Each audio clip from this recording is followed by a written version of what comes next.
نیٹوکرس وہ خاتون حکمران جس کا مقصد صرف انتقام لینا تھا۔ اس نے یہ کیسے کیا؟ کیا آپ کو معلوم ہے کہ آج سے 4200 برس قبل قدیم مصر میں ایک ایسی خاتون حکمران گزری جسے بے رحم انتقام کے باعث یاد رکھا جاتا ہے؟ ایک ایسا انتقام جس پر افسانے لکھے جا چکے ہیں، جس کو تاریخ دان صدیوں سے ان گنت مضامین کی زینت بنا رہے ہیں۔ مصر کی اس ملکہ کا نام تھا نیٹوکرس۔ آخر نیٹوکرس کا یہ انتقام کیسا تھا؟ اس سے متعلق تاریخ میں کیا کچھ لکھا جا چکا ہے؟ انتقام لینے کے لیے وہ کہاں تک چلی گئی تھی؟ اس ویڈیو میں ان تمام سوالوں کے جواب آپ کے سامنے رکھیں گے۔ چینل کو سبسکرائب کر دیں اور گھنٹی کا نشان دبا دیں تاکہ آپ تک ہماری دلچسپ اور معلوماتی ویڈیوز بر وقت پہنچتی رہے۔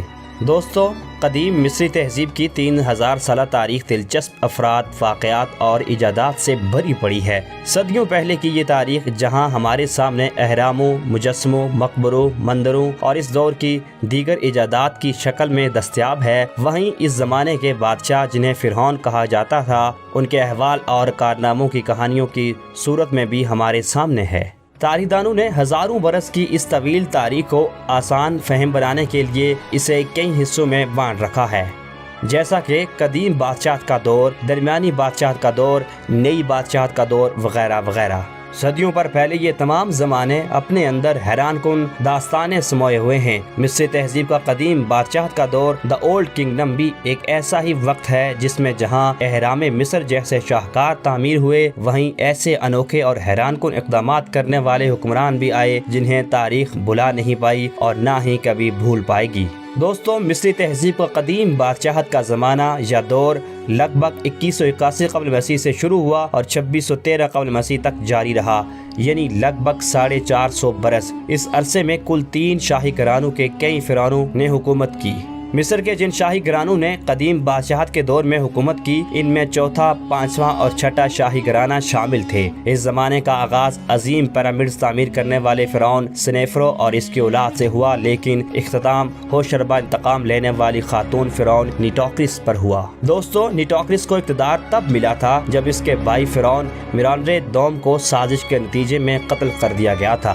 قتل ہونے والا فرعون جہاں نیٹوکرس کا بھائی تھا، وہیں اس کا شوہر بھی تھا۔ جہاں آپ کو بتاتے چلیں کہ اس زمانے میں اقتدار ایک ہی خاندان میں رکھنے کے لیے بہن بھائی کی شادی کا رواج عام تھا۔ یہی وجہ ہے کہ نیٹوکرس کی حیثیت شہزادی کے ساتھ ساتھ ملکہ کی بھی تھی۔ لیکن پہلے جان لیتے ہیں کہ سازشوں نے خاتون فرعون نیٹوکرس کے بھائی اور خاوند مرانرے-دوم کو آخر کیوں مارا تھا؟ فرعون مرانرے-دوم مصر کے مشہور بادشاہ پیپی-دوم کا بیٹا تھا۔ وہ پیپی-دوم جس نے مصر پر 94 برس حکومت کی تھی۔ جی ہاں، 94 برس، کیونکہ وہ 6 برس کی عمر سے تخت پر بیٹھا اور 100 برس کی عمر تک بادشاہ رہا۔ مورخین کا کہنا ہے کہ جب پیپی-دوم حکومت کرتے کرتے بوڑھا ہو گیا تھا تو ریاستی امور پر اس کی گرفت بھی کمزور ہو چکی تھی۔ فرعون کی اس جسمانی کمزوری سے مختلف علاقوں یا صوبوں کے گورنرز نے فائدہ اٹھانا شروع کر دیا اور سیاسی اختیارات اور دولت مرکز سے صوبوں میں جمع ہونے لگی۔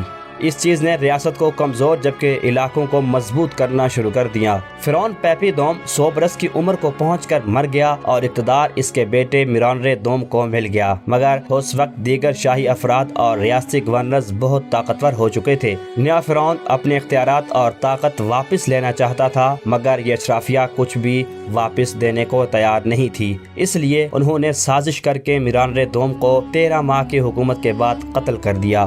یہ وہ مقام ہے جہاں سے نیٹوکرس کا پلان شروع ہوا تھا۔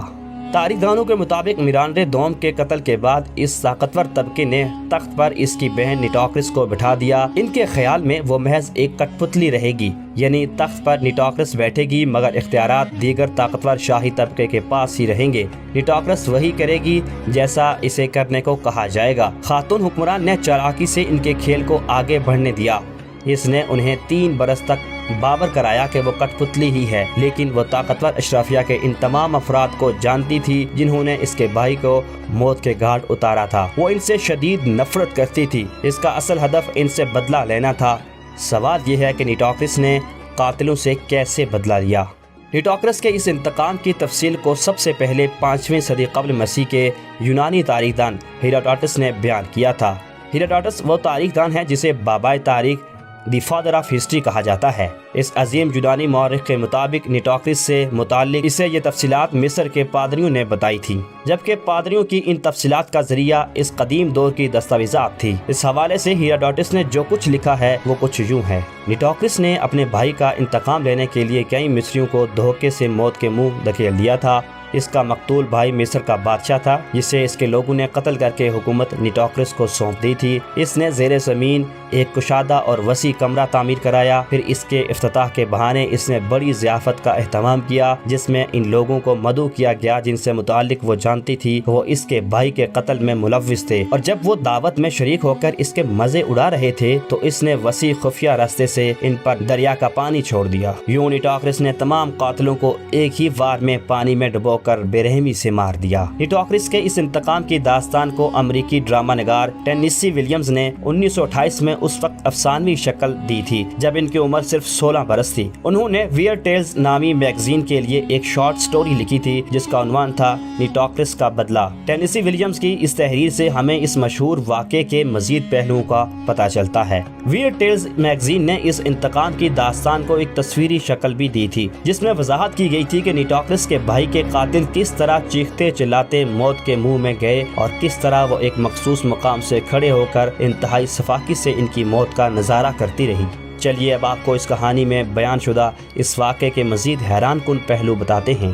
نیٹوکرس نے زیر زمین جو وسیع ہال بنوایا تھا اس کی دیواروں کو قیمتی کپڑوں سے سجایا گیا تھا۔ ان بیش قیمت کپڑوں کے پیچھے وہ راستہ تھا جو دریائے نیل تک جاتا تھا، یعنی مہمانوں کی موت کو خوبصورت پردوں کے پیچھے چھپایا گیا تھا۔ یہ سارا انتظام اس مہارت سے کیا گیا تھا کہ کسی کو شبہ تک نہیں ہوتا تھا کہ اس ہال کا دریا سے بھی کوئی لینا دینا ہو سکتا ہے۔ سب کچھ مکمل ہونے کے بعد نیٹوکرس نے شاندار ضیافت کا اہتمام کیا جس میں اس نے اپنے بھائی کے قتل کے تمام ذمہ داران کو مدعو کیا۔ جب سب اکٹھے ہو کر کھانے میں مصروف ہو گئے تو انہیں عجیب سی آواز سنائی جو ہر گزرتے لمحے بڑھنے لگی۔ پھر اچانک پانی کے ریلوں نے دیواروں سے کپڑے ہٹا دیے اور اندر ایک سیلاب آ گیا جس نے سب کچھ برباد کر دیا۔ ڈوبتے شاہی مہمان اپنی زندگی کی بھیک مانگنے لگے۔ ملکہ 3 برس سے اس نظارے کی منتظر تھی۔ اس نے اس کے خصوصی دیدار کے لیے ہال میں ایک بلکونی بھی بنوائی تھی۔ جب سب ڈوب رہے تھے تو نیٹوکرس وہاں کھڑے ہو کر انہیں تکتی رہی۔ جب وہ مر گئے تو نیٹوکرس وہاں سے ایک کمرے میں چلی گئی۔ اب اس کی زندگی کا واحد مقصد پورا ہو چکا تھا، وہ انتقام لے چکی تھی۔ اس نے خود کو آگ لگا کر اپنی زندگی کا خاتمہ کر لیا۔ یہ تھا نیٹوکرس کا انتقام۔